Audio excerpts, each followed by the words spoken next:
Hey guys, welcome back to another episode of my sight reading mini course. In the previous video, we learned about the importance of learning about steps and skips. And in this video, we're going to learn about harmonic intervals, how to recognize them and how to make it easier to play them. Don't forget to subscribe if you haven't already done so, and make sure to check the notifications bell to never miss a new video. Also, I now offer online piano lessons. If you're looking for one, there's going to be information in the description below. As I said in the previous video, we learned about the step, the interval of a second, and the skip, the interval of a third. So if I go up to the next note, I'm going to call that a step, and if I skip one note, like if I go from C to E, I'm going to call that a skip. And if I know these intervals, it's much easier to read music because I don't have to know the name of each specific note. I just have to look at the relationship between these notes. So let's have a look at harmonic intervals. The difference between melodic and harmonic intervals is that when an interval is melodic, you play them after each other. So for example, if you have a third, C and E, a skip, you can go from C to E, and that's going to be a melodic interval. If I play the two notes together, that's going to be a harmonic interval. So this is a melodic third, and that's a harmonic third. And if you look at this little chart now on the screen, you'll see all the main basic intervals: the second, the third, the fourth, fifth, sixth, seventh, and octave. And in the first section of the bar, you can see the melodic interval. And in the second section of the bar with the half notes, minims, you can see the harmonic version of the interval, so you can see how it looks. Now, I think it's easier to recognize intervals when they are harmonic because the notes are stacked up on each other, so you can instantly see the relationship, the distance between them, whilst when an interval is melodic, they are a little bit further away from each other, so it's harder to see that distance, that relationship. So let's have a look at these in turn before we do our example. So the first interval, the second, as you can see, looks like a pair of cherries, and it's very easy to recognize it because the notes are right against each other, and if you ever see anything like this, you have to know it's a second, so they are next to each other. The second one is the third, and again, this one is very easy to recognize because they are nicely lined up above each other. So if you see a note on the line and the next note is a line above, that's a third. If you see a note in a space and the next note is the space above, it's again a third. So they have to be one skip away from each other. So that's the third. Now the fourth is a little bit harder to recognize because there is a third plus one step. So if you go from line to the next space, not the adjacent space, but the next space, that's the fourth. So it's always line and space, it's never line and line. And there's one gap between them, and that's a fourth. The fifth is very easy to recognize again because it's two skips on each other. So if one note is on the line, the next note is going to be two lines higher, or if one note is in the space, the next note is going to be two spaces higher. So there's always one extra line or space missing between them, and that's how you can tell that it is a fifth, which is obviously five notes: 1, 2, 3, 4, 5.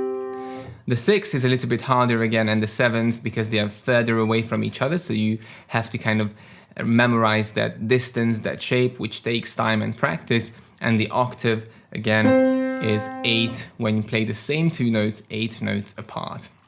So this chart is just there for you to kind of internalize the distances, to look at them, to examine them, and you can do an exercise just by following this little example by playing the intervals first in a melodic form and then in a harmonic form. So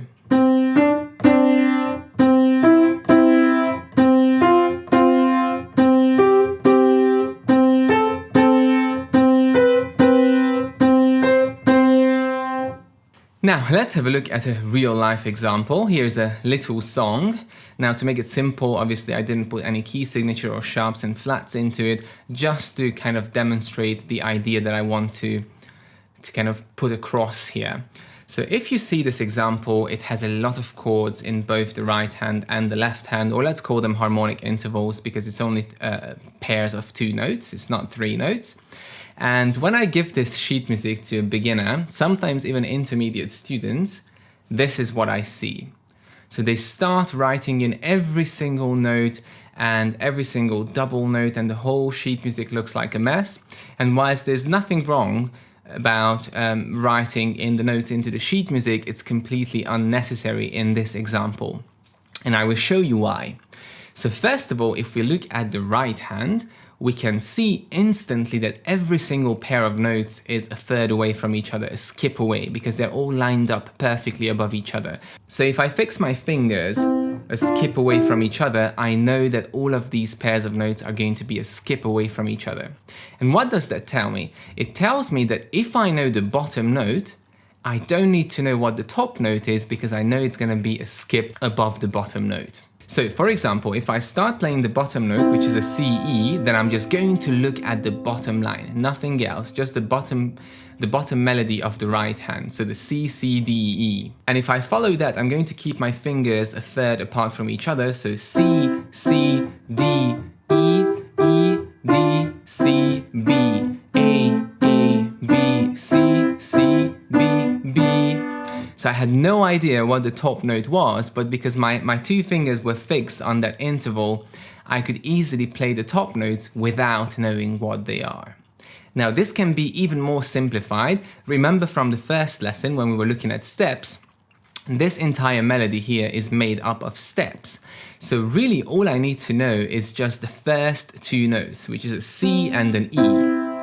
Then I see that it's repeated. Then I see that it goes up one step, then it goes up a step again, then it repeats, then it comes down one step, comes down a step, comes down a step, another step, and now it repeats again.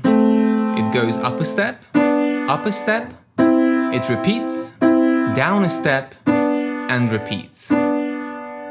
So the only notes that I had to know were the C in the very beginning, and then I followed the steps in the bottom line, and for the top line I was just thinking of the third, so always one skip away from each other. And now you can see that just by knowing the very first note, you could play this entire 4 bars with all the harmonic intervals without knowing any of the notes. Obviously music is not always this simple. There are a lot more intervals, there are sharps, there are big jumps, and there are different fingerings. But if you understand the basics of this, you're going to look very differently at certain passages in music where otherwise you would try to write in every single note, but this way you just look at the relationship between the notes. Now let's see the left hand. It's a little bit different. The left hand has 4 chords or 4 harmonic intervals. And again, if I think of the first one, I can see that it's a fifth because it's 2 skips away from each other, and it's a C and a G. Now what I notice instantly is that the top note of the chords is the same all the way through, it doesn't change, but the bottom note is moving stepwise. So if I play the first chord, then I can see that the second one is the same, but the bottom note comes up one step. Then the bottom note comes up one step again, and it comes up one step again. And you see again, I managed to play the entire bottom left-hand part just by looking at the direction of that bottom note in the left hand and keeping my thumb static on the G, because I can see that it's not moving, it's the same note all the way through. Now if I put this together,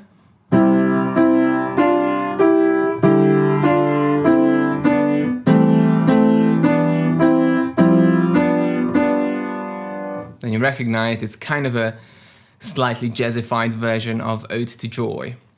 And I wanted to use this very simple exercise here, or example, to show you how easy it is to think in intervals and look at shapes and try to recognize shapes and the direction of these shapes instead of always trying to work out notes.